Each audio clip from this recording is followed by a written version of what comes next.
Hello, everyone. Welcome to the first Startup Stories. Thanks all for coming. We've actually sponsored a lot of events, I think probably hundreds maybe at this point, given away more than 20,000 t-shirts at events. We've never actually organized our own event, so this is the first one. It's quite exciting for us. So the idea with Startup Stories is that we essentially get interesting founders and people in the kind of tech community to tell their stories. So there are, you could read a lot about the stuff in the press, but often you get the kind of friendly version. We hope to get the real gory details, hopefully tonight. So that's the idea. In terms of kind of things, the procedure of the evening, so we're going to have a 45-minute panel discussion, and then have a quick 10, 15-minute break to just grab drinks and some more things to eat. And then we're going to have open questions, so you guys can ask anything you want from the three panelists. Cool. So tonight we have three technical co-founders, and you guys can come up. So we've got Louw from Root, Evan from TaxTim, and Benji from Aerobotics. Maybe as a start, if you guys want to grab a seat, we can just introduce the company and just a little bit about what you guys do. Cool. Yeah, mic's working. Cool, so I'm Louw. Hey, everybody. I'm from Root, a company that originally spun out of OfferZen like a few years ago. We're a team size of about 10 people, growing quite a lot every day. I'm not sure what the count is actually. It's like 11 or 12, and most of the team is sitting back there now. But yeah, so we started with a bank and now running an insurance platform as well, so I'll tell a bit more about that later. Yeah. How's it, everyone? My name is Evan. I run a company called TaxTim. We make tax returns easy and fun, as strange as that sounds. Yeah, we've been running for like 7 years. We got funding from Google in the beginning. By mistake, somehow it happened. And our team is like 7 people, but last year we helped 5.9 million South Africans with that horrible thing called tax. Hi, everyone. My name is Benji. Yeah, I'm one of the co-founders of Aerobotics. We're a South African company using drone technology primarily to help farmers by managing pest and disease. And yeah, we started about 4.5 years ago, myself and James. It was, I guess, quite slow at the beginning. Over the last year, we've doubled in size. We're 60 employees now. I've gone through 3 rounds of funding, got clients in 16, I think, countries, and sort of in this rapid growth phase at the moment. Cool, thanks guys. So I was trying to explain to a friend of mine what this evening's about, and I realized you could explain it in quite a negative way, potentially. So we're a recruitment company that's hosting an event about taxes, farming, and insurance, which doesn't seem very sexy when you put it like that. So how did you guys end up in the industry that you're in, and have you found it to be there to be benefit in working in such an unsexy industry, or is it just a disadvantage as it seems on the surface? Maybe we can start with you, Louw. Cool. So I think we're playing in both the banking and insurance space, which is traditionally not the most fun and exciting thing. Financial services in general. I think the cool thing is, though, the opportunity is massive because you're playing against massive legacy incumbent players who don't value tech, who don't value like actually building a solid product, a cool product, and that's the fun part. You can outplay them with a cool product that actually solves people's problems. So I try and see the light in that quite a lot, and it's working. It's keeping us alive. So. I started TaxTim because I was trying to do my tax return, and I found it horrendous and gross. And the only assistance available to me was a 90-page PDF that SARS had uploaded, which had been photocopied and then scanned. So I was like, this is ripe for like disruption. This is the worst user experience of all time. And so it's been interesting that I've been the customer the whole time. Like if something makes sense to me, then it's something that we build. But it is difficult creating a product which makes people stressed, terrified, upset, and angry. It's hard to sell that as an attractive thing. It's like trying to sell tombstones or death to someone. So like, yeah, insurance, I guess. Yes. So that's not easy. I was kidding. I always joke we're in gambling, so because you're gambling on something, you're taking risk. But anyway. Yeah. Yeah, I guess in our in our example, like we started the business sort of by accident. I mean, James is an aeronautical engineer. He grew up on a farm. I studied more kind of data science, machine learning, and we just wanted to start a business together, and we were quite keen to use drones. I mean, seemed like a good idea. And we spent about 2 or 3 months sort of pitching ideas to each other. We were looking at like shark spotting with drones. We thought about counting cattle. We looked at like the mining industry, and then, I mean, sort of realized like James comes from a citrus farm. It's probably a good place to start. And it just also seemed like a really interesting problem to solve. And I think at the time, like ag tech wasn't really a thing. And we just kind of, I guess, justified to ourselves that like food security is going to be a big deal. And there's no data in the space. There's a huge opportunity to use data to optimize and improve the way you farm. And like subsequently, ag tech in general sort of taken off. It's actually like a really active, I think it's quite a sexy space at the moment. So, Sure. but yeah, I guess maybe just trying to justify that to ourselves. In terms of building your first version, it sounds like you guys were messing around with quite a few things. How did you actually end up building that first version? Who was involved? How long did it take? Yeah, so, I mean, as I mentioned, we're both technical. I mean, James built drones for fun. I was in the computer vision space, specifically in the medical area. And like I said, I mean, the idea wasn't initially to start a business. It was to come back to South Africa and build something cool, which accidentally turned into a business. And yeah, I mean, the two of us came back. We put our own money in. I think it was like 20,000 Rand each, which we'd saved up over a whole lot of years. And yeah, I guess, I mean, we were quite naive at the time, and we thought we'd build everything. So we built the drones, we built the cameras, we wrote the software. I mean, at the beginning, we got a client, and we told them that we'd have something ready in 2 months' time, and sort of managed to hit that target quite luckily. But I think I learned a whole lot of lessons along the way. Obviously, being in the hardware space for us wasn't super scalable or smart, but like the naivety is kind of what's got us to where we are now. So yeah, I guess we came in quite blind and just decided we were going to build something cool, and over time have learned lessons in how to do that more scalably. And you guys, Evan? So, I mean, I couldn't do my tax return, so I went to go see my friend, Mark, who's my co-founder now. And he kind of asked me the right questions about tax. And I was like, oh, now I can actually do this, now that I've had input from someone who knows what they're doing. And then a few weeks later, I said to him, like, hey, Mark, could I put your brain in a machine so everyone can have their own version of you at low cost without your annoying tax puns included? And he was like, yeah, maybe that's possible. But I mean, there was no commitment or idea or anything like that. And then I saw kind of Google had advertised funding for like ideas stage kind of business ideas. So I was like, okay, lol, let me enter this. And then somehow we made it to step 2, and they're like, okay, send us slides. We're like, haha, okay, slides. And then they're like, step 3, come and pitch for us in front of a boardroom of scary-looking figures from all over the world. And so we did it. Mark had like a back brace, and he was like crippled, and we were like perspiring, and it was upsetting. But then we somehow got in, and we got funding from them. And then somehow me and Mark were like married by a legal contract, like we were both like founders of the business. So I was like married to this random guy who was a friend of mine, married corporately, not the other way. And we now had like a registered business with CIPSI and all this, and we got a whole bunch of like PR and press and stuff saying like, hey, you guys should, build this and have attention. So we're like, oh, okay, we'll do this thing. Everyone's watching us do it, so let's do it. And so we built a version 0, and it worked well. We launched it one day before the end of tax season, and 120 people signed up like on that one day. So we thought, hey, maybe this is worth pursuing. Did you have a job at the time when you were pitching Google? So I was freelancing for people I didn't respect. Okay, so it's like, pretty easy to quit. Yeah. Louw, you've got an interesting product story. Why don't you enlighten us?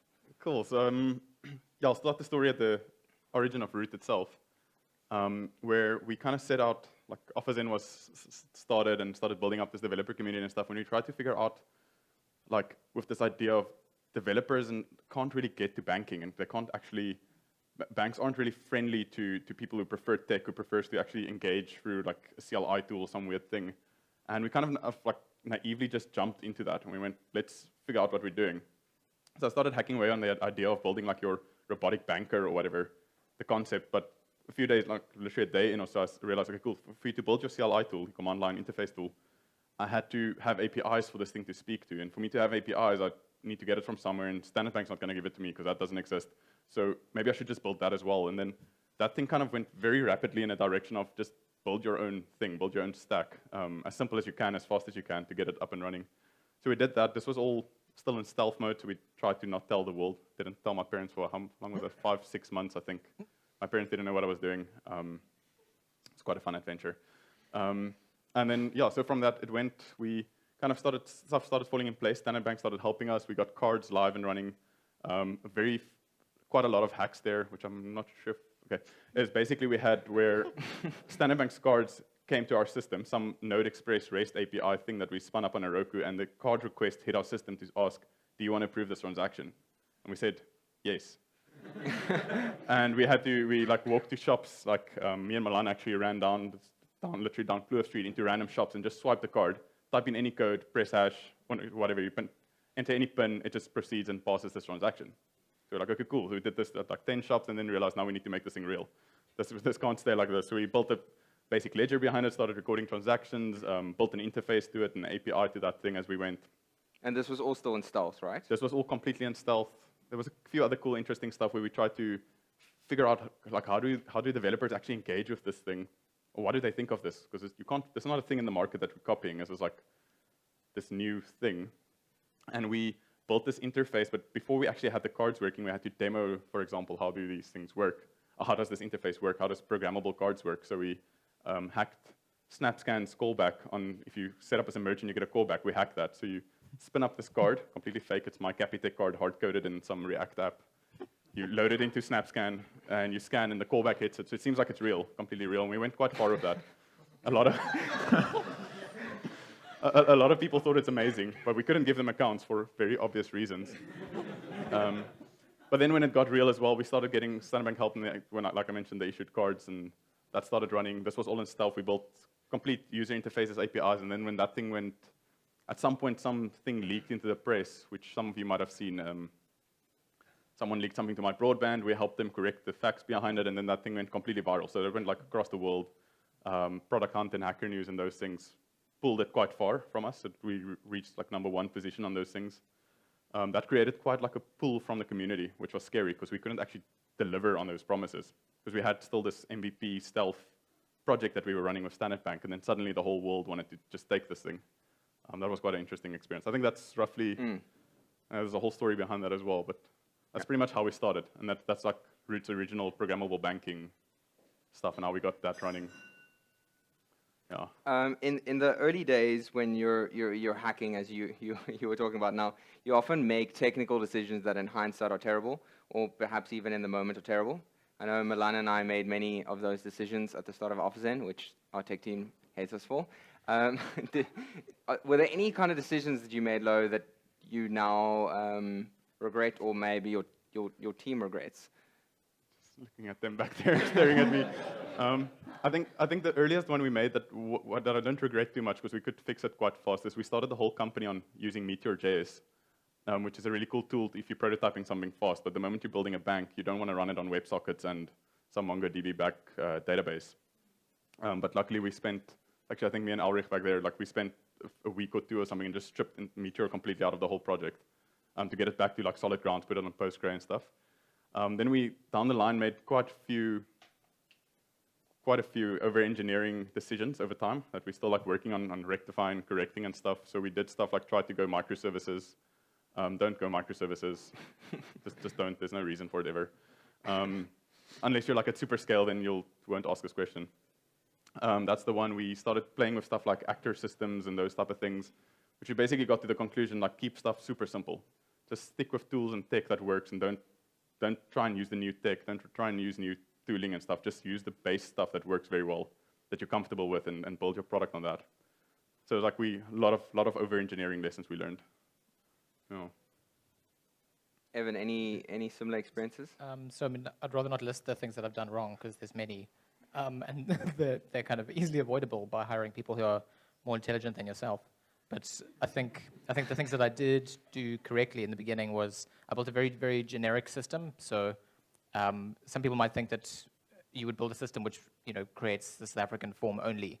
But I created a system which is very, very generic and allows a non-programmer to kind of put any form in and connect any form to a dialogue. So a complete muggle can just put in a form, type in a dialogue, and it'll work. And that decision worked really well when we went into other countries because it allowed us to launch in Namibia in like 3 months from like 0 to launch because they did all the work. We didn't have to do any more work at that stage. So I'd say like making something very generic is good. I had advice from one of our investors, was one of the guys who invented Amazon EC2, surprisingly. And I said to him, like, hey, friend, like, how do you make things scalable? He's like, oh, you should use AWS, and you should do this and this and this. And I didn't understand anything that he said in that meeting. I just kind of wrote it down and then spent another 3 months trying to decipher what he said and teach myself Linux and all that kind of stuff. But we eventually had a system which could kind of auto-scale whenever it needed to. So whenever it got stressed by too much CPU usage, it would just duplicate itself and copy all the source code and be very diligent about doing that. And that we didn't need that at all for like 4 years until one day our mailing system DDoSed itself. But since that day, we've had a system which doesn't go down under stress, which you kind of need for tax season deadlines, which do that. So yeah, being ready from the beginning for big scale was good. Yeah. Yeah, I mean, our mistakes were largely in the hardware space. Like I mentioned, I mean, we started off building everything because it was fun and what we thought we wanted to do. And I think we quite quickly realized sort of building one drone's cool and a lot of fun. Building 20 like isn't great, especially when kind of 18 of them are falling out of the sky. So we learned like the hard way. I mean, we were selling things to clients, sort of half believing that they would work, like half testing them, and quickly realizing like we were spending more on repairing them than we'd made in selling the drones. So yeah, I mean, to be honest, like at the time, drone technology wasn't necessarily commoditized, and we kind of had to do it to build products that farmers could afford. But maybe like the dream that we were selling of these fully autonomous systems that we would build out of a garage in Newlands and sell to farmers in like these really like intense situations would work. And we kind of quickly realized that wasn't right. But like in doing so, we learned the limitations of the technology, the opportunities, and we kind of built a really, really good way of deciding what would and wouldn't work in practice. I mean, I think in general, we've sort of made mistakes of just over-engineering. Like, we're technical founders. Most of the business are engineers. We kind of come from an engineering background rather than a software development background, and as a result, like, it's been cool problems that have interested us, and as a result, we've quite often sort of rebuilt the wheel. And we're going through a process now of like looking at cloud services, managed services, serverless technology, seeing where we can simplify things. I mean, we've gone a microservices approach, and it's actually kind of working at the moment. I mean, it was because we wanted to learn about Kubernetes, and it seemed cool, and it seemed like a good idea. Yeah, it's been all right. I think other mistakes, like, we've sort of jumped around from a tech perspective with cloud service providers specifically. So we've worked with Google and Amazon specifically based on them just giving us credit. And we've sort of bounced wherever the credit's been. So it's like Amazon give you, I don't know, it's like 15. Yeah, we also did that at some point. Yeah. So I mean, Amazon give you $15,000, Google give you $100,000. You're kind of jumping around, and at the moment we've got half our stack on each. And I mean, it's like at the time it's a really good short-term way of thinking, but I mean, there's something called egress that we didn't realize was a thing where you pay just to transfer data from one to the other. And our egress bill at the moment is like $5,000. And yeah, I mean, I think just thinking longer term, but I guess you live and you learn. So Benji, you have grown, I think you doubled in size last year in terms of employees. So that's intense. And you've been going 4.5 years. Over that time, how does your role change? So obviously, initially, you're writing a bunch of code, building some hardware. What are the sort of phases in the startup experience for you? I think it's more, like at the moment, it's very much sort of giving direction. And in giving direction, it's not telling people what to do, but just asking the right questions. I think we sort of come a journey where we've accepted that the people that we're hiring, I think similar to what you mentioned, are quite a lot smarter than we are. And I mean, we don't have much of a clue in terms of a lot of the stuff that we're doing, but we know the right questions to ask. And I mean, my role personally has changed now to a lot of sort of reading, researching, just seeing where opportunities might be and what kind of challenges are worth working on. I mean, it still involves sort of writing a little bit of code and trying some things out myself, but it's very much sort of giving direction. I think in our business, like, we've got 60 people, of which 20, 25 are technical, and these super talented, capable people. And the biggest waste of time is, and productivity is that our employees would be in the cases where they don't know necessarily what to do next or what direction to take.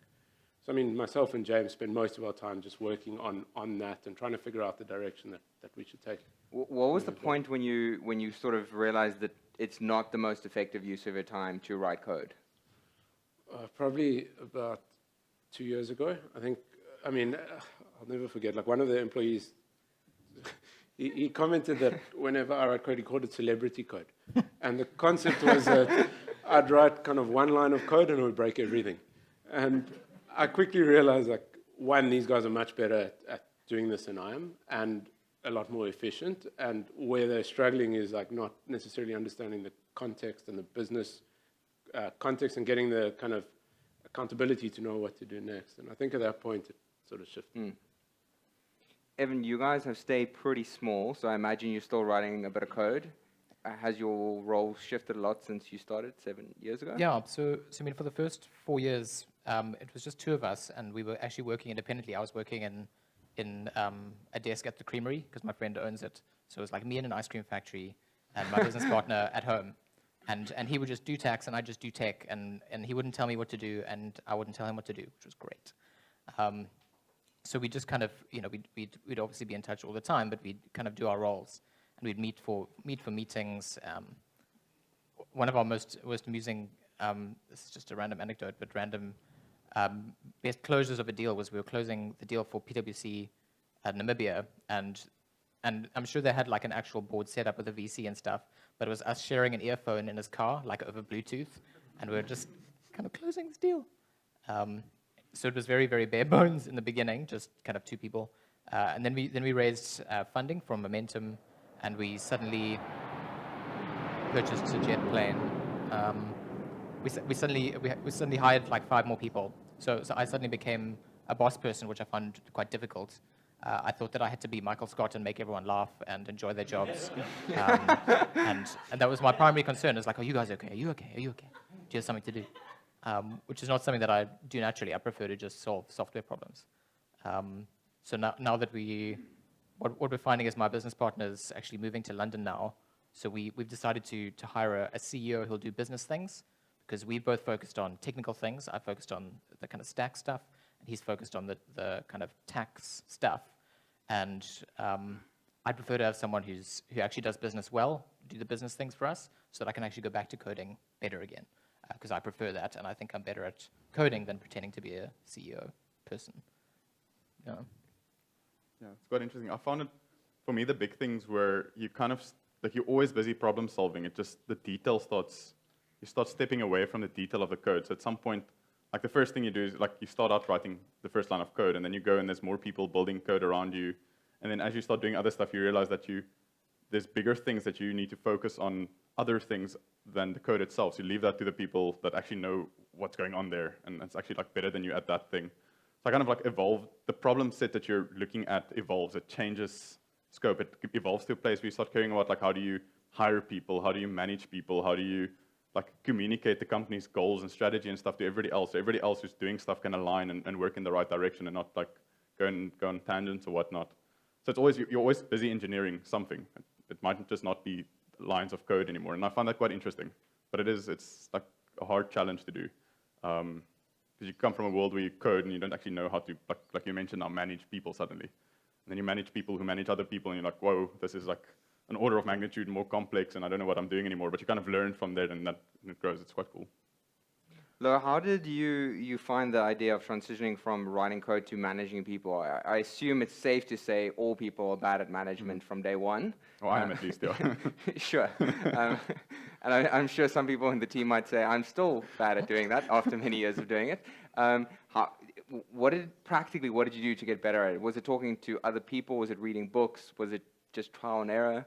Yeah, I think it's like you go through phases where you kind of think you're doing the right thing, and then you suddenly learn that everything around you is breaking because of what you're doing, and then you kind of go heavily in the other direction, and you kind of learn again that that's wrong. So you kind of, it's like a control system that's out of sync or whatever and kind of jumps around the whole time. I did a lot of stuff like speaking to people, asking advice. When stuff goes wrong, definitely try and find like either mentors or people that have more experience or whatnot on that topic. So when something goes wrong, you can actually speak to someone and just give them the lowdown of this is happening, this has happened, what would you do, what do you think? And then you learn from that, and you implement it, you test it, you experience it, and you kind of get learnings from that, and you hopefully improve on that. And then as you get stable on that, the next type of thing pops up again. So kind of related to that, all three of you have relatively successful companies, but the kind of general thing on startups is that it's 90% of startups fail, and do you guys think that you are the lucky 10%, or are there things that you can do that increase your chance of being successful? I mean, I think that statistic kind of depends on like how you define a startup. As in like maybe 90% of ideas fail. But I don't know, I mean, my feeling I think is a bit more optimistic in that like, if you take the idea and actually push it, like especially here, we're lucky to have access to such talented people and kind of so many opportunities, it's quite likely to succeed. It's just about like taking the chance and actually giving it like a full go. I think, I mean, like our idea, there's 100 other people with it. It's just potentially that we sort of gave it everything and believed in ourselves. Yeah. Yeah, I mean, I think that's valid. Sticking with an idea for like a really long time. I mean, you're going to go through extreme lows, and you're going to have an existential crisis for 7 years and wonder why you are doing this. I mean, I think it's important to choose an idea for the right reasons. So, I mean, some people choose an idea because they're like, oh, that would be a great idea. Like, oh, that'd be so wonderful. Or they choose an idea because like, oh, that'll make great money. But those reasons are going to fall away when you've tried to pitch to someone and they've said no, or you're paying yourself a 5,000 rand salary each month and you're like, wow, this sucks. I can't go out for dinner with my friends. You need a reason that's more than just it's going to make money. You need a reason like I'm helping people because, or this idea is important because, like that's going to keep you driven. So unless you have a really good reason to start a business, like find another idea and then just stick with it for like a long period of time. Evan, what would you say is sort of maybe an example of one of the low points that you've had where you have had those existential questions or just wanted to quit and throw everything away? Or I mean, it can be simple things like if a staff member gets upset or something in the day, like I get like upset about that. But I think one of the biggest things for us was we took on funding and we had a milestone which reaching it was based on our partner's performance. And so we didn't reach that milestone, partly due to us and partly due to them. But it was a huge chunk of money for us, which would have like changed our lives forever, and it didn't happen. So we were like bleak about it. But it was like a faultless crime. You can't blame either side for it. It's just kind of how it happened. And what did you do in that situation? Did you go home and cry? Yes. The truth. Yeah. Crying's good. Therapy's good. Yeah. But I mean, it's not going to stop you. You're still doing something you need to do. It's the idea matters. So keep doing it. Yeah, I found the same. Just what you're saying about going home and crying. I also sometimes just. Not necessarily my girlfriend would dispute that I cry often, but also find that just sometimes it's just shit, and you just got to deal with it. Yeah. Shouting swear words in the car also helps when you're driving home because the windows are closed. So you just Louw, in your view on, is it luck, is it skill? Yeah, that's a good question. I think it's a mixture of both, but I would add that it's fundamentally still a business that you're trying to run, and you're kind of like chasing.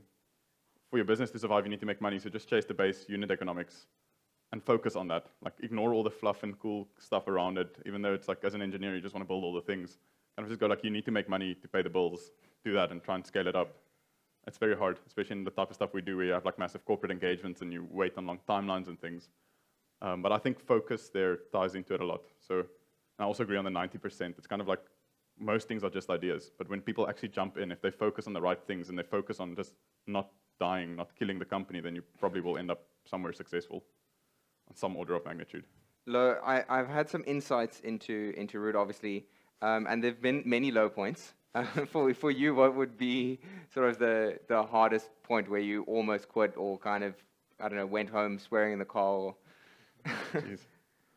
Yeah, so you asked that question earlier as well. It's a hard one because it's kind of like it blurs out over time. I think one of the really hard things we do, which a lot of you might have questions on, is like we started as a programmable bank, which was really cool, and like the whole world pulled on this thing. And then at some point, for various reasons, we had to strategically shift our focus into insurance, which is not only like focusing from banking to insurance, you're also going from consumers to enterprises, which is like two different things that you're changing completely. And then you have a lot of team members and stuff joining the company, thinking they like joining this cool new digital bank thing. And then you have to communicate to them like, hey, you just joined, this thing is cool, but this thing's also cool. Please bear with us and don't run away. And that type of stuff's really hard for me personally. And then you've got these two massive market forces pulling you in different directions, and you go through phases where if the one disappoints you, you kind of feel like you want to jump back to the other one, and then that one disappoints you and it pulls you back. And then to add to the banking one itself, where I think it's the same where you have this dependency on a corporate partner, for example, where they just don't have any skin in the game. We said that now, but it's like they basically don't have any understanding of speed. So they sit there in their offices with their suits, getting their huge salaries, and they're like, "Cool, we'll sort this out next week. Yeah. Like, you want to meet? Let's meet next month on the 5th," type of thing. Let's make a 3-year timeline. Yes, and for us, it's like we need to solve this thing like tomorrow. Like if you gave us something, we'll deliver it now. Like right now, we need to solve this thing and move forward. So you've got that, like you're working in a parallel universe that is like at a cadence at about 100 or 200x, whatever speed that whatever happens on that side, and that's also, it touches you very often. Like every time something happens, you just go like it kills your mood and everything very quickly, and then you find ways to boost yourself out of that again. So kind of related to that a little bit, how do you think about growth? So in general, Silicon Valley says, growth at all costs, just grow, grow, grow. And there's that Paul Graham essay where he says that a company being new in itself doesn't make it a startup. Growth is what makes a startup a startup. How do you think about growth? I think to the definition of a startup, I think growth matters a lot. Also, it's just a business. So I don't go like a business and a startup is like two different things per se. However, in South Africa, growth and Silicon Valley growth is kind of different because you've got different markets, different economies, different talent pools, all those things which play significant roles. So you can't go like super aggressive Silicon Valley level because in South Africa you don't even have the market size to do that, and you can't just hire people that fast. And we've been trying to like find really awesome people to join, but to move faster and to chase that growth. But there's just not enough people in here in this space to do that. So I don't know. It's still some of the dynamics still play out. Like you need to own the market, for example. That's a basic principle that you need to follow. But the way you do it is completely different. You can't just follow the rule book. Benji, you kind of have followed a pretty traditional Silicon Valley grow super quickly approach. I mean, like not entirely. It took us sort of 3 years to kick off, and I think, we often said like just feeling sorry for ourselves. We wish we were in Silicon Valley. In that we tried raising funding for, John will know, for about 1.5 years. Spoke to every VC in the country, and just the investment market here like wasn't necessarily ready for this type of product. And I think at that point we had probably 50 paying customers. We had a team. We're making revenue. We had a product, and no one would give us money. And we were sort of watching our competitors overseas raising money off the back of an idea and like a couple good CVs. And we like went through quite a tough stage, sort of feeling quite sorry for ourselves. And eventually, like we're lucky enough to find a funder who believed in us. And honestly, since then, we've followed quite a traditional model. I think the industry we're in is super competitive. We're competing on a global scale. We've just launched offices in the States. And I think, like, locally, as Louw mentioned, it's tough in that hiring talent, you can't do it as quickly as you could in other markets. But at the same time, you could do it at a fraction of the cost. So if you get the economics right and you sort of figure out those operational difficulties, I think there's a huge sort of potential to follow that kind of model. I think, on that, in our industry specifically, it's quite different to the typical sort of lean methodology that people follow in other parts of the world, in that, like, it's such new technology and such a traditional industry, kind of, you can't necessarily go this lean approach of just interviewing people and getting a sense of what they need and what they want and building it. Like, you almost have to build something first for people to understand what the technology can do to give you like good enough feedback to pull into your product design. So I think we've sort of turned it on its head a bit and built a lot of stuff before sort of talking to customers necessarily, because we believe in ourselves and our ideas. And followed a bit of a different journey, but I think now we're like in the middle of this high growth, I guess, Silicon Valley type story. I guess it potentially also has to do with the kind of customers you have are relatively conservative, I imagine. Hard to sell to farmers. No, 100%. I mean, a massive like challenge for us is building trust. It's also just like we're first to market, and it kind of seems like a good thing. At day one, you want to be first to market. You want to like unlock this completely new industry, but the challenges that come with it are sort of the market doesn't exist because you're first. You need to spend time and money educating the market, marketing, like making your product super intuitive and easy to use. And I mean, again, like starting the business, you don't think you're going to have to spend time on like marketing. You hope your product will just sell itself. And I think, yeah, there's been a lot of learnings along the way, and it's now we're like in the middle of this game and need to pump money and time and effort into growing as quickly as possible. Evan, you guys have followed a very non-traditional path. I think, I could be wrong here, but I think no other company funded by Google in South Africa is still around from that and you guys are doing super well. So we survived. I mean, we've had several kind of raises over time, but we prefer to spend money that we knew what we were doing with it. So I know in the States they like to raise huge money and then just like flamethrow it down the drain, and you get measured on how much money you're spending, not whether that money is actually being useful in any way. But I think in South Africa there's a trend I mean, only businesses that work actually get further funding. Like you need to actually prove that your model is kind of cranking along. I see it as a kind of a small snowball which kind of grows over time. Like if you get that recipe correct, it can grow. Whereas don't spend tons of money and then the whole thing's based on nothing. So I mean, I think for us in particular, the fact that people can only buy our product once a year is a bit lame. Don't ever start a company where someone buys your product once a year.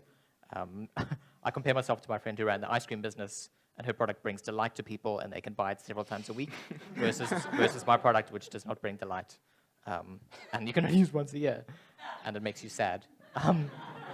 So I think that's affected our ability to grow quickly. I think also the fact that like us two founders are both kind of technical focused. I think once we get a kind of business focused CEO, he'll have a much better vision of how growth should happen and whether to kind of raise or not. I mean, my particular perspective is just be conservative on how much you raise, know exactly what that funding is going to do. So for example, we still don't know a way to spend like R1 and get R2 out. Like we don't know what that strategy is yet. And only until we have that would I be comfortable raising, tons of kind of space money. So we got a couple of minutes left, and I'm keen to jump into sort of a bit more personal questions. So given that we have this amazing view, we have Cape Town. In Cape Town, we've got the mountains and everything. Is there such a thing as work-life balance for a founder? Is that a thing? Is it not? And if it's not, how do you not burn out? I think that there is. It's just not a 50-50 balance. You pick where that middle line sits and how much you weigh the things. I think you can control it a lot. So, like just to share a bit on how I do stuff. Like I try and figure out what methodology works, how my week schedule works, and then I iterate on that. So if it doesn't work, if I feel like I'm getting close to burnout, then I adjust it again. So I do stuff like I start my week on a Sunday and end it on a Saturday, and then I take Saturdays completely off. Like I don't open my MacBook most of the times, which is quite a hard thing to do. Like I want to code or do something, but I don't. And that kind of helps me. So it's like you kind of constantly under an immense amount of stress and workload and stuff like that, but you do have your dedicated rest period, so you can recover and you can reset again. So I think work-life balance does exist but you have to go find it somewhere. And in a typical day, how many hours are you working? Are you working into the evening? So, geez, should I answer the true answer? Okay. So it roughly starts with me waking up and then like doing the basics, like showering and eating whatnot, and then my day has started, and then it ends pretty much when I like climb in bed again. There's no. So what time roughly? Are you just coding straight through? Are you coding while having dinner? I don't code much anymore. No, so I don't code much anymore. But I think coding is a what do you call it? It lures you because coding is a fun thing that you can do into the night quite easily. Like it's addictive, and I think that's really bad because when you get home or you are wherever you are and you code, you feel like you can just keep on going. But if you code till 4 a.m. in the morning, your next day is kind of ruined. So that's one advantage of not coding anymore is you don't have that addiction anymore that pulls you into the night. But I think my day is pretty much like you eat and you take your breaks when you eat and stuff like that. But pretty much other than that, it's full steam, as fast as you can go. That's my balance that my girlfriend is laughing at. She's not proud of that. Evan, your kind of work-life balance?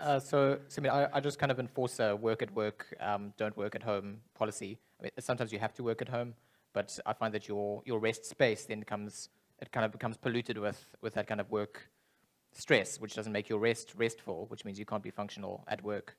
I used to freelance and work at home, so my laptop was always there, kind of staring at me, and it was always like, hey, Evan, come code today, and you'd never sleep or relax because you could just do more stuff. So the very act of working here and living here, just that like drive home, like shuts off your brain from like work mode. You're like, oh, I can be recreational now.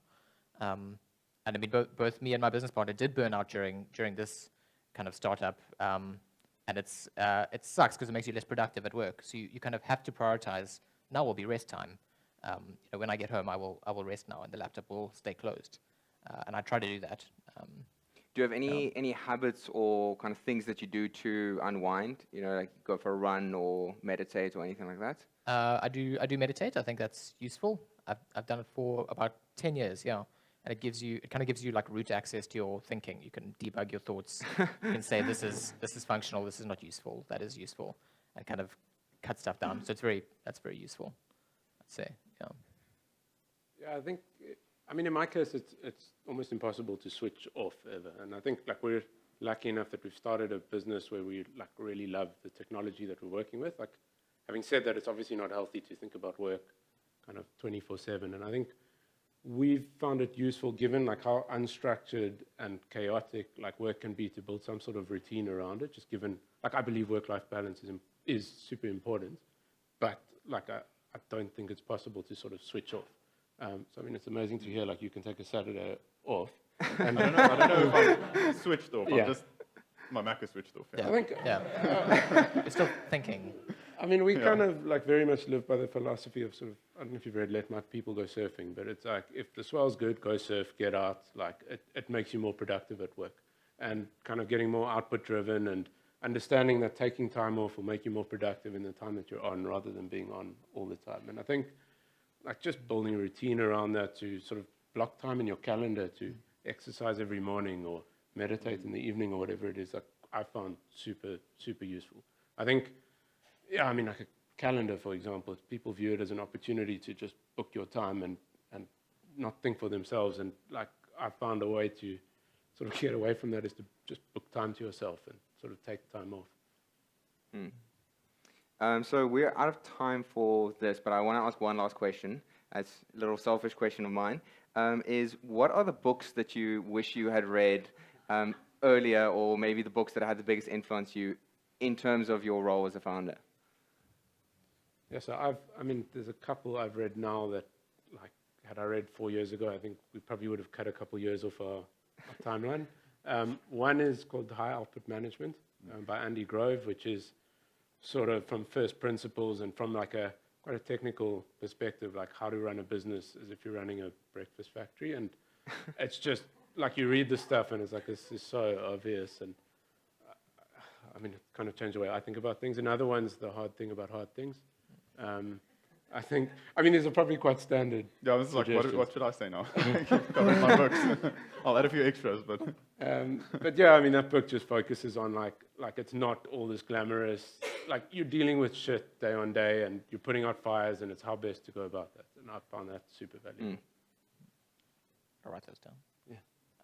I think for me, I came across the lean startup methodology. I was asked to talk about it, having never read the book or understood it, but it made sense to me because I spent a lot of money in my previous businesses building a product before taking it to customer, which is a really great way to waste your money and time. So the lean startup methodology says, like, iterate on the kind of principle of what you're selling before you actually build it. I mean, as a technician, I love to just build first and then like be like, hey, do you want to buy this? And they're like, no. So it's great. It's a good way to just iterate on what you're selling. Find people who are kind of really salivating for it, and then you build it. My first two businesses I would not have done if I had read that book. Yeah, it's actually a pretty cool book. We're trying to give it to like all people who join our team as well. Get into that mindset of like, don't try and over-engineer, don't do the waterfall approach. Just kind of do something, get it in the market, see what happens. The one book I would add, which I'm not sure if it's applicable to super early stage, but is the High Growth Handbook, which is this book that's recent, well, not that recent anymore, but it kind of covers all these things you go through which you don't know what you're doing. And this book, literally, like, it's interviews with people from Silicon Valley, like the guys from Stripe and whatnot, on all these problems. So how do you manage people? How do you manage your board? How do you manage hiring? How do you manage building a product? All these weird things which you kind of, if you don't read the book, you kind of figure these things out for yourself every single time. And if you just go through some sort of manual, some sort of book, similar to all of these other books you guys have mentioned, you kind of, at least when you hit one of these problems or one of these scenarios, you can correlate it back to something you've seen before. And you can kind of tie it back and try and not reinvent the wheel completely. But obviously then apply it to your situation. So that's the one book I would add, I think. But the hard thing about hard things is my #1 book. You'll see it on my Goodreads. It's like the trophy book that please read. If you want to do foundery, startup, anything like that.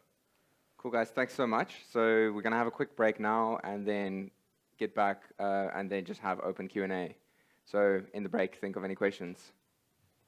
Thanks so much.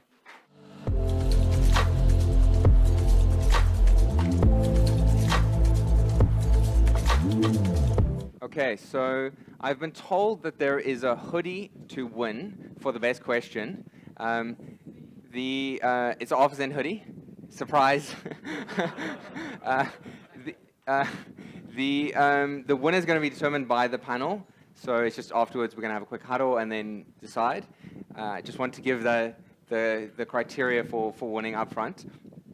We're going to just do a whole bunch of questions. If you have a question, there's going to be a number of mics around, so just please feel free to ask whatever you guys want.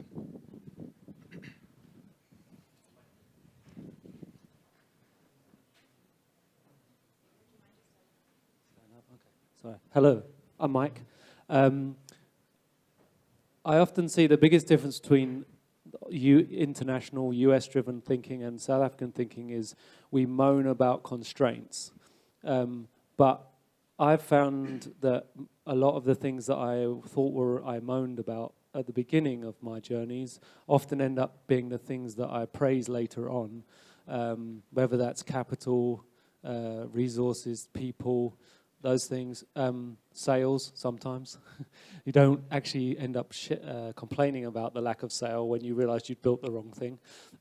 What are the constraints that you've had from being here or just from the capital, people, etc., that have actually turned out to be saving things or things that turned out to be positives that you want to share?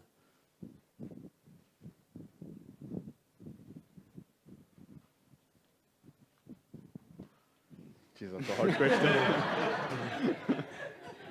You were nodding, Benji. I think in our case, like initially we kind of, like I said, felt sorry for ourselves and thought there were all these constraints being in South Africa, and that, again, in the market that we were in, like the market we perceived to be quite far behind America, and that farmers didn't necessarily understand the technology and the opportunity, and it's much more difficult for us to sell in this type of industry. But in hindsight, we kind of often, like in looking at why we've got to where we are, it's very much a fact that because the market wasn't where it wasn't as competitive as a space like Silicon Valley was, and as a result, we could focus on sort of building a product that people really needed.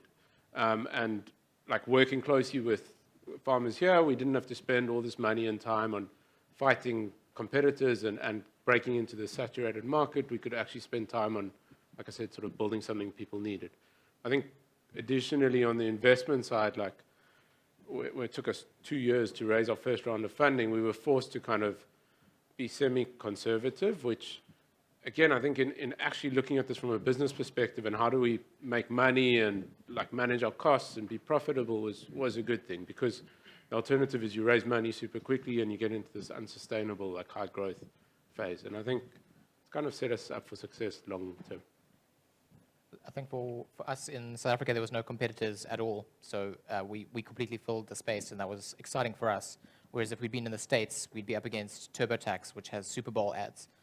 So we would have made no impact at all. So that's a help for us.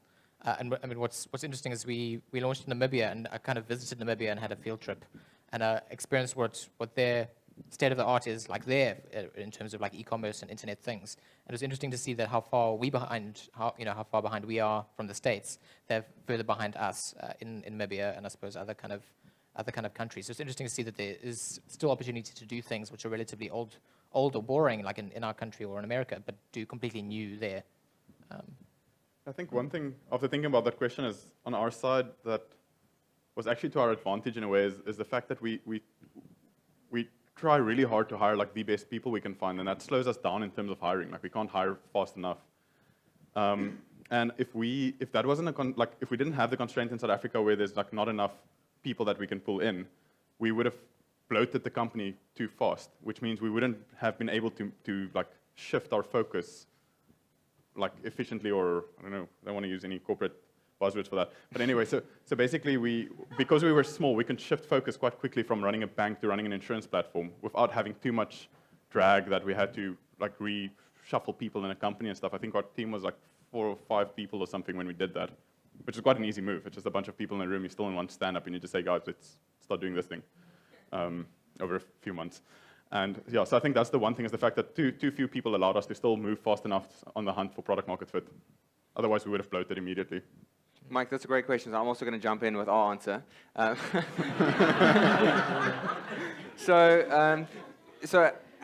I was saying, it is quite hard to find the right kind of talents in South Africa, and I think specifically non-tech talent. If you're looking for people that, let's say, have a lot of experience selling software products, that is quite hard in South Africa. The kind of thing that forces you to do is to build a culture where you're constantly leveling up your team, where you're investing a lot in your team. And so by doing that, you build a much, much stronger culture, where in Silicon Valley you can get away with basically just hiring people that can do the job day one. And I think we have a much better culture than we would have had if we had started in Silicon Valley.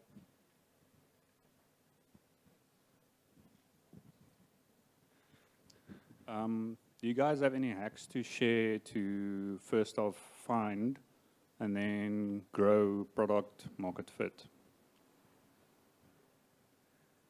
One hack I would give you there is just keep your product and the stuff you build as simple as possible.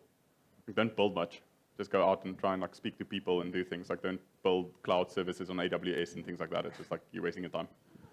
That's my big hack. Simplify these things. Yeah. I don't know if you guys agree with that one. I would just say we just built a lot of feedback mechanisms, so people would tell us very vocally when they're upset. So they could write to us, they could rate us, they could write on Facebook, write on Twitter, which they did all these things. We learned very quickly what we were doing wrong. So just make it easy for people to bother you. Yeah, I think similar to both of your points, like we don't have a hack necessarily. It's just sort of talk to your customers, and one, it helps them build trust that like you're real people trying to like actually help them, and you obviously get super useful feedback back in building the product, but no like, specific hacks. So mainly talk to customers. Yeah. I mean, if you can sit in a room with them as well, you get a lot more feedback than digital channels. So many our website collects tons of footprints all over the place, and we've got date stamps and graphs and stuff. But sitting down with someone who uses it, they'll give you a whole much more context than just what they click and what they type. I mean, I think to add to that, like we went through the process of using tools like Hotjar and Mixpanel and all these things to watch like all the clicks that our customers were using on the platform, and use that to try to deduce some information on like how you could improve things going forward. But like honestly, just picking up the phone and calling the guy and like asking him why he clicked on that button is like a lot more beneficial.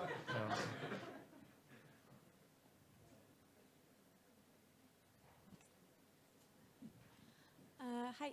As technical founders, what drives you to have created your own business versus potentially getting a lot more money from really big corporates, like potentially working for Google or Facebook, or I mean, it doesn't have to be as big as that, but you set up yourself for a life of not having any work-life balance and a lot of stress, and that's the question. I think you'd have no work-life balance working at Google or Facebook as well. I'd probably be very stressed as well. I mean, me personally, I think I'm a really bad employee. I don't like people telling me what to do. If I don't understand it, I'm like, why should I do that? That doesn't make sense to me. So I've never had a real job. Only at ski season in America for 3 months did I hand people ski boots. But I've never been an employee before. And I think, I'd like to. Yeah, that was a side job. Yes. But yeah, I'm bad at taking orders from people, and I'd rather work on my own projects than someone telling me what to build. I think Simply. in my case, I mean, I asked myself the same question sort of 2.5 years ago, and I actually left to join Uber. Like, just to answer your question sort of directly, I thought, like, this will be much more comfortable and sustainable, and I'll do this on the side kind of when I feel like it. And it, like, really quickly became apparent, like, why I got into the space in the first place. And it was very much like the opportunity to make a difference. And just the impact you can have in doing something yourself is, I personally think, like, so much bigger by building it yourself rather than joining some massive, like, corporate. At the same time, like, we're super passionate about Cape Town and building up the ecosystem here. We think this really is the space to build a technology business. And there's a huge opportunity to do it, and we can hopefully make, like, an impact, like, on the ground here. And I don't think I'd be able to do that through some other means. Yeah, I think for me, it's also like you're chasing something that you believe in and that you actually feel that you can change and make a difference, and then getting people to help you do that whole mission, to achieve that. That's like a lot more valuable for you for myself as a person than like working for money. So it's like then going to like Facebook or someone, you can earn a big salary or whatnot, or even working for someone like Standard Bank as a developer, you can earn a lot of money. But that's not really, you go to write code as it's like you're not making a difference in anything actually. So for me, it's about you can actually create a path and change something somewhere, whether it's tax or farming or some sort of insurance thing. Like, you can actually change how the people behave and work. So it's about like chasing a dream and actually having control over it to some extent. And then you're willing to put in everything. You're willing to like commit to that. That's why the working hours make sense, and like finding that weird work-life balance makes total sense. 2 people-related questions. May I ask them both? Okay, so the first one is, we've been talking a lot about having limited people resources in tech. I'm Sasha, I'm a tech muggle, disclaimer. What are you doing in your businesses to invest in the Cape Town or South African tech market? That's one. That's a good question.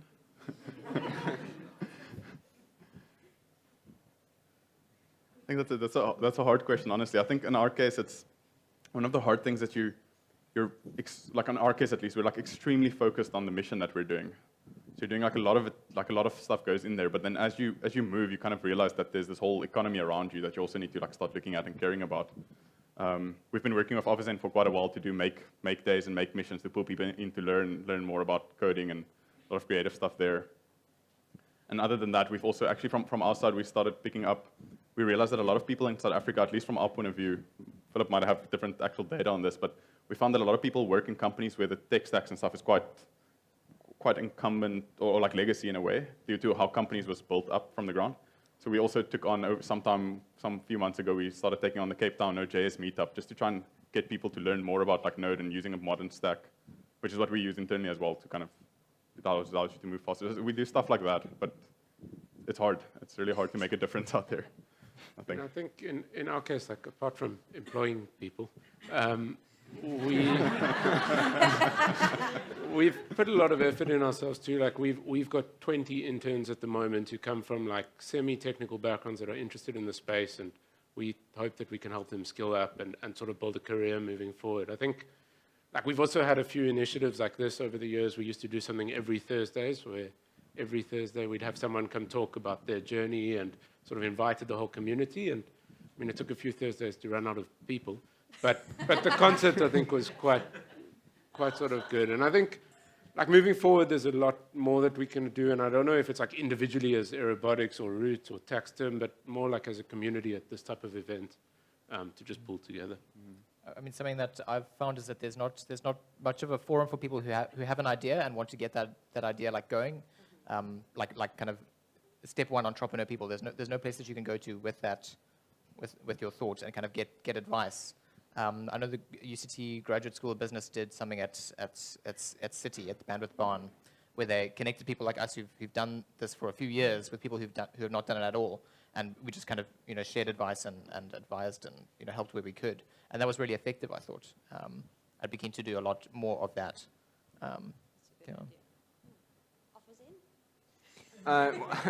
So I think fundamentally our product is designed to help tech businesses grow quickly. So that's, I would say like fundamentally that's kind of our goal. We also have started hosting these kinds of events.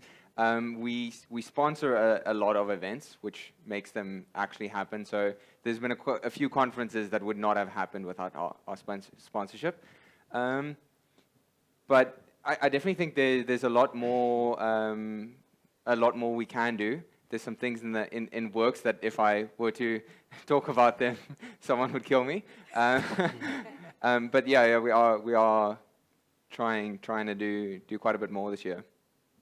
Thank you. And then my second question is, so we've been hearing a lot about we need to hire people cleverer than we are. And what I heard was that comes from a hard skills or technical skills space.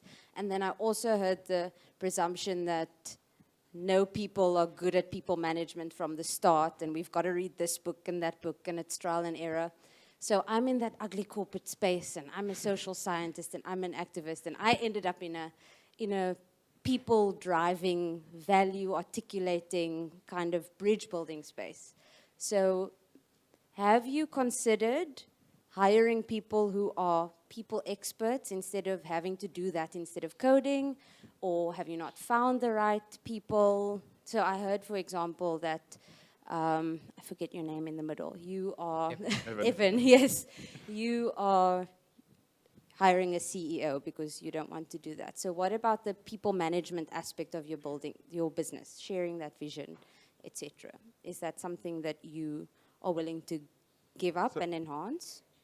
I think you guys with more people in the team might have a different answer to this yet, but it's one of those things where if you're you're coming from a tech background, it's quite hard to hire people that are non-tech people. You have absolutely no clue what to measure them on or what to gauge them on. Like, are they actually good? Like, there's a person, if they're like people, whatever, then they're kind of like good at fooling you that they're good. They kind of come to you and like they say the right things, and you need to see through that. You need to filter that and measure whether they're actually good at what they do. And I believe you probably have a lot of experience in that. So it's a hard thing. For us, in what we do, that is a very key thing. It is an important thing to build up that capability in the company as well as you manage your team and as you grow that. So I don't know what you guys have been doing with 60 people or so in the team. Yeah, I think we've gone through a bit of a journey there too. And I mean, we've hired, it was also something we decided we didn't want to do ourselves, and we hired different people to do it. And sort of subsequently we've also worked quite closely with Google and been lucky enough to get some mentorship on this kind of thing. And like the number one area where a startup will fail is because of the people. And I mean, similarly, the most important thing in your company is culture. And like we quickly realized no one's going to drive that better than we can and will. And bringing someone external in at this stage of our business, like just given the complexity in the culture, in the technology, in the industry, like no one's going to understand it as well as we do. And as a result, it's sort of something that we think we need to embed in everyone, and it needs to come from us as founders. And like by all means, we could have someone sort of facilitate the process for us, but like we can't expect this input to get driven by someone else. Yeah, I mean, in terms of our team, it's still a kind of very tiny team. So we don't need like a head of HR or anything like that. But I would say as a technical person, peopling is not my first ability. I would score myself at.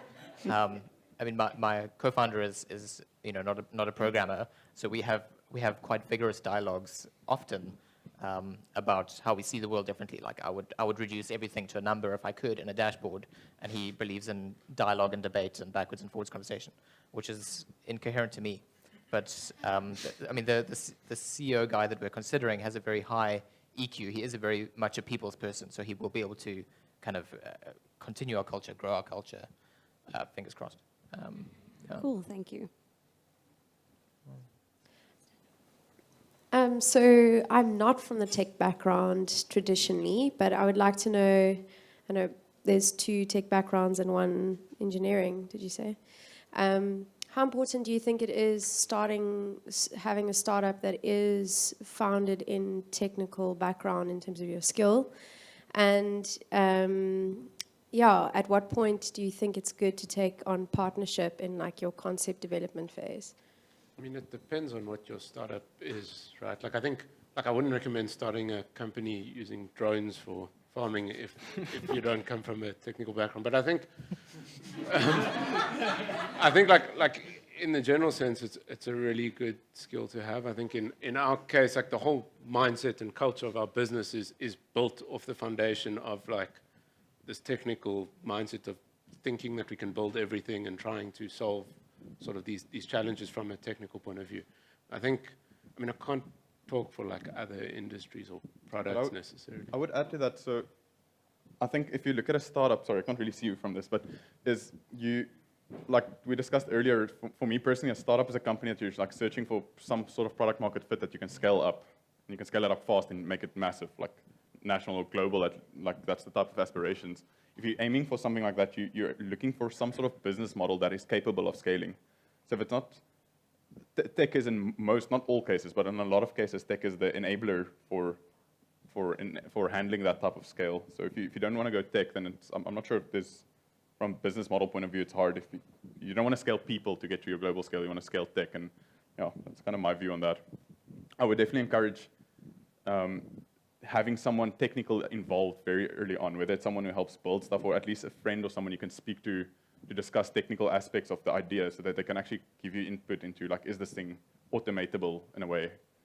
Can you build a process? Can you automate the process that you're trying to achieve? And that's my kind of advice there. Always have tech involved somehow. And just to add to Louw's comment, I think it very much depends on the kind of startup. So, for instance, if you look at Jessica Alba, started a company called Honest Company, which is worth more than $1 billion. She is non-technical, but the company is essentially, it's an e-commerce company that sells products that are basically everything's organic and hipster and whatever. That's essentially her company, and it's super successful, but I think the key thing there is the product that they're making is not tech. Tech is just an enabler to sell that to a large audience. So I think if your business is like that, it's totally plausible to start it without having a tech founder. I think kind of a general point is if you are considering starting a business by yourself, I would say it's dangerous to do it without other people in the journey with you. I say that from personal experience. The first 2 businesses I ran were just me as the technical person and the only person, and there was nobody to bounce ideas off, nobody to say, hey, Evan, it's going to be a better day tomorrow, and give you moral support or kind of help you out. Someone who's in it with you will give you that support. Ideally, they don't have the same skills as you at all, so that you don't argue. They should complement you completely, and they should bring the skills you don't ever want to do. That's useful. Going it alone is very difficult.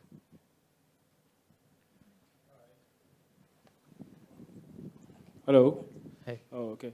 I just want to ask, as startups, sometimes things go south. And now what I want to find out is, how do you deal with that? Like, in terms of sometimes things, as I was saying, they just go slow, or there doesn't seem to be any money coming in. And obviously you've already hired people and all of that. Or maybe you're not even hired people, but you still have staff to pay, like the normal. Now, if you have never come across that, I would like to know how you actually prevented that from happening. And also, if it did come to that, how did you deal with that when there was no money coming in at first? Like, you were trying to sell your stuff and whatever it is that you were doing. I hope I'm clear. I think, I'm sure it's happened to all of us. Like, you get towards the end of the month and you realize there's not enough money in the bank account to pay salaries. It's kind of a standard thing. And I think this is where it's so important to, one, really believe in what you're doing. And, just on Evan's point, I also, completely believe that you need to start something with someone else. I think to go through that journey alone, I would have dropped out ages ago. And, there's always a way around these things. Every day is a challenge, and you're dealing. This is why the book, The Hard Thing About Hard Things, is so good. It talks about this kind of thing, and it's just to sort of constantly remind yourself why you've started this thing and just believe in the overall mission. I think, like I said, I think the biggest thing, honestly, is having someone else there to bounce ideas off, talk to openly, and solve these problems together. Yeah, I'd like to add to that. I think support networks around you of various forms, like friends and family, as well as advisor or mentor people, helps a lot, because when you're in a startup environment, you go through a roller coaster, on a daily basis, on a weekly basis, on a monthly basis. You can zoom out on any level and the thing goes like this, and your ups and downs, your highs and your lows. And having people who kind of around you buy into this dream or vision that you're chasing, they will kind of, if you're in a low, they'll kind of remind you of why you're doing it, remind you of why it matters that you're on this thing. And that keeps you going quite a lot. And obviously, when you're on the high, then share it with them so they can actually feel that and help keep you alive when you're down below again the next day. No, and a kind of survival skill that I learned, which I wouldn't advise anyone do, is only really get excited when something's real. So a lot of people get excited when they get like a response email. You're like, woo, someone replied. And that evolves to different levels. Like, oh, we had a meeting with them, and oh, they're interested, or they asked for pricing. So I've kind of got to the point where I'm not excited at all until there's like ink on a page or like a deposit in the bank account, which I wouldn't advise because it's nice to be excited about stuff. But that's how I personally survive. I'll just wait for reality to happen, and then I'm like, hooray! Then I celebrate. It's a personality thing.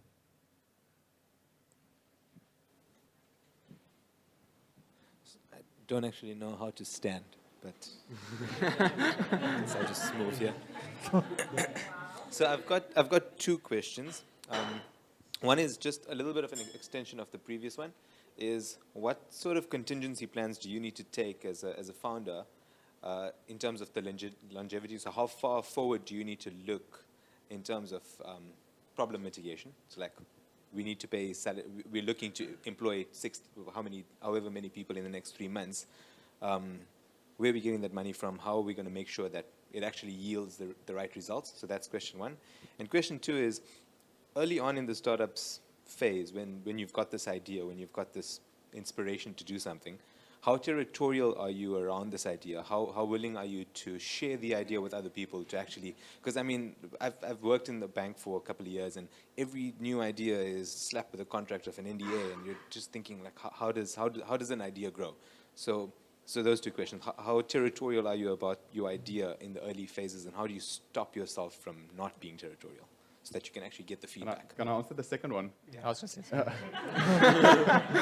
My default response on that is just share it with everybody around you, because you'll get so much feedback so quickly, and honestly, nobody wants to copy it. Nobody has time to do it or money to do it. Probably just don't go share it with the one company that might be your main competition, but that's kind of, I think, obvious. But other than that, just share it with everybody. Like people will give feedback. They'll question it. I would say share it with only people that you like trust and value their opinion, or that may potentially get involved. I mean, I'm not scared about people stealing the idea, but I mean, people will tell you their opinion because you've asked it, but maybe it's a silly opinion and you don't really care what they think because it's not related at all to what what the business is based on. But I think people spend a lot of time talking about ideas as well, so they get some kind of feeling of acclaim about, oh, I've had this great idea, I'm going to talk about it.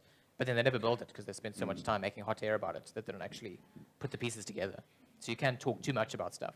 So rather talk for a constructive reason, like, oh, I'm going to get feedback today on this idea or whatever. Exactly. Yeah, I think I'm on Louw's page. Like, I honestly also believe just share it with everyone. And the reason being, I mean, as a founder or co-founder, there's kind of two of you coming up with the ideas. You're obviously quite limited. And I mean, you're obviously starting this thing because you believe that you can out-execute anyone in the space, and also kind of completely agree that like to actually take an idea and turn it into something is like highly unlikely. And like where we really needed input was in helping formulate this idea. And I mean, you just need to believe in yourself that you will outperform anyone, and that the value that you'll gain in sharing is much bigger than sort of keeping it closed. Yeah, the way I think about it is if the only advantage you have is launching first, so keeping your idea secret and launching, then you have no real competitive advantage. So at the end of last year, someone actually emailed me and said, hey, I have the startup idea, I want to chat to you about it. And I said, cool, I don't want to meet you right now, but can you just send me the pitch so I have some idea? And he said, no, I don't want to do that, you first need to sign an NDA. And my response to that was, here's what I suggest you do. You print 2,000 copies of your business plan. You take the prototype that you have and you go hand that out at a traffic light. No one will care. No one is going to copy you. This thing is going to have zero impact. The only noise that it will make or anything is someone's going to wonder why you're standing at a traffic light handing out your business plan. That's the only thing that's going to happen. In general, you're fighting basically people not caring about you at all. Most ideas also sound really bad at the start. So most of the people that heard that Milan and I were going to start a company solving tech recruitment thought we were idiots. They said, you used to do such cool stuff. Now you're working in recruitment. What's up with that? And you can see the same thing with, let's say, Airbnb. They couldn't get any investment. They pitched everyone. They got so many rejection letters. You can actually Google this, Airbnb rejection letters. There's tons of VCs saying, sorry, not interested right now, we'll circle back. They had to go through Y Combinator to eventually get a small seed round of $1.5 million to eventually kind of build what is now a $30 billion company.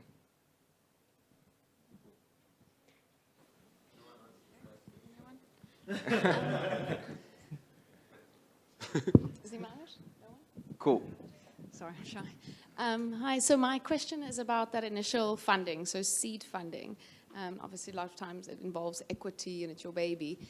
So knowing what you guys know now, do you have any advice or anything you do differently with that initial funding that you received? I'd say don't take money from people unless they can prove that they're going to be of value to you. Like if it's just money, you can get money from a lot of places, but normally you want money and some kind of network or partner who's going to bring some kind of growth to your business, some kind of leverage. So I would say don't let them take a stake in your company until they've proven their worth. Do like a small pilot project, set the metrics on that project very specifically, and then see if you can execute it together. Like, can you work with that partner properly or not?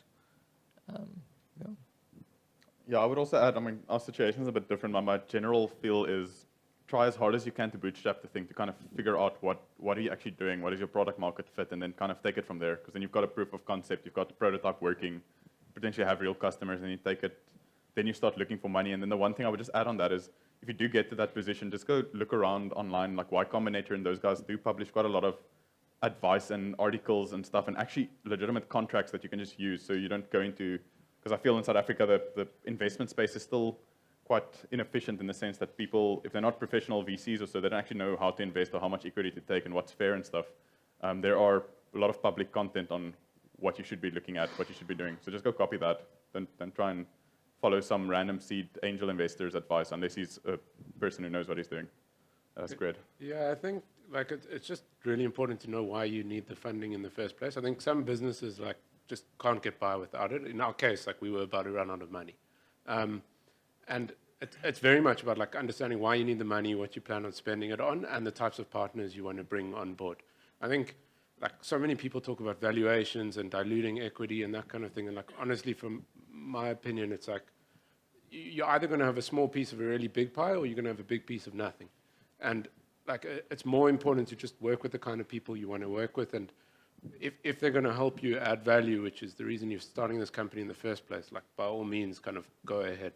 I think just in terms of the South African VC space in general, we've probably spoken to every VC in the country, probably more than once, and it's quite a difficult sort of situation to go through from a self-introspection perspective, in that you question the integrity of the business, and you quite quickly sort of realize what these investors want to hear and what you could tell them to get them to give you money. And it's also super important to kind of keep your integrity and remember what really matters to you, and that kind of hoping that the person's out there who believes the same story. Because I think, it's so easy to get caught up into selling the wrong thing. Yeah, I think picking the wrong investor is quite easy in South Africa. There's a lot of people trying to get into the kind of VC space. I think it's especially dangerous when you're dealing with people that are not professional VCs. So if you have your uncle who's offering to give you some money, or let's say a large corporate, you really need to think through how you do that. And I would definitely recommend talking to other people who've done that.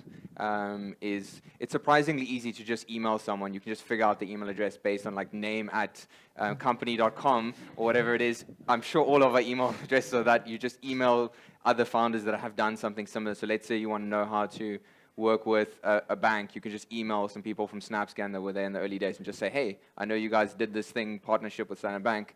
Please tell me about it.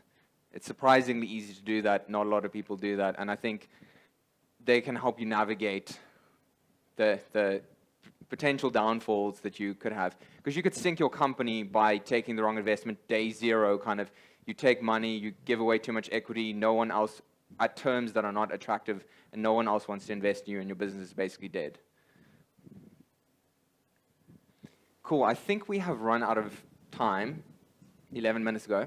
Okay, so we're going to have one last question, but just So after the last question, we're just going to deliberate a little bit on the hoodie question, and then so if tonight was a success, then please thank Alex at the back over there. She organized everything.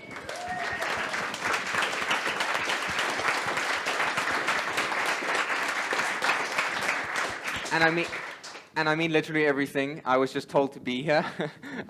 And she organized the speakers, the couches, everything. And if tonight was not a success, please blame me, because I didn't facilitate it well. Cool, so let's get last question. Okay, so one of the advantages of starting a business here in Cape Town or in South Africa in general that you mentioned is the talent is a lot cheaper here in terms of tech talent. But I'm wondering, do you perceive any threat to that from, say, big businesses coming into South Africa or recruiting from South Africa and taking away that talent? Like, for example, AWS obviously expanding very aggressively in Cape Town and sucking up a lot of that talent. So do you view that as a threat, or is that like something that you're not bothered by? So that's something we think about a ton, given that we help people in tech get jobs.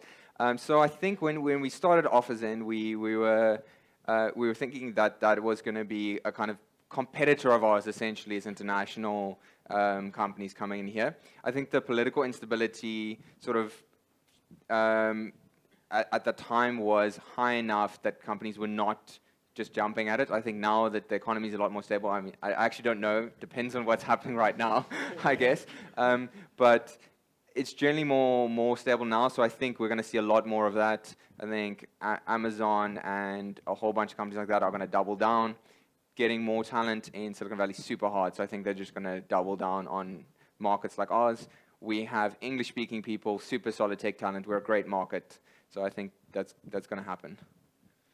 Yeah, I think it's something we talk about quite a lot also. I mean, we've had a couple sort of battles with AWS on contracts and obviously lost. But yeah, I think, look, it's definitely a challenge in the short term. It also attracts global talent to Cape Town, and I think there's a lot of people sort of looking to leave an AWS because they want to find some meaning and take on a job that offers more than working in this big corporate, and like we've been lucky enough to kind of work with a couple of them. But yeah, I think like short term it's a challenge, but long term it will like completely boost the ecosystem and sort of help out. I think there being like a much bigger demand in Cape Town will mean that a lot more people get trained up in becoming developers, I guess. But it's something that we were worried about. But then in conversations that I've had with developers, who have been through that experience, they've been through like 2 or 3 years with AWS, and they found that they did want something smaller. They wanted something more intimate, a flatter kind of structure where they wanted more control, a bit more kind of a casual lifestyle kind of work culture. So there's different appeals. There's people who just want bills, and there's people who want like a good project, kind of be in control of that stuff. And those people we appeal to better, I guess.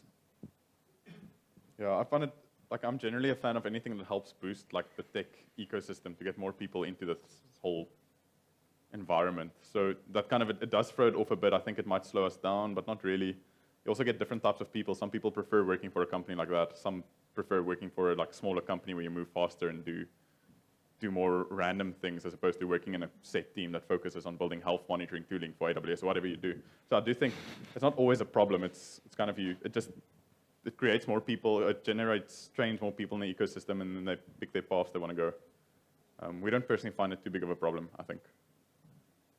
Possibly slows us down, but we can't measure it really, so just kind of keep on fighting. Cool, guys. Thank you so much for coming. Really appreciate that. And thank you, for the 3 of you, for appearing.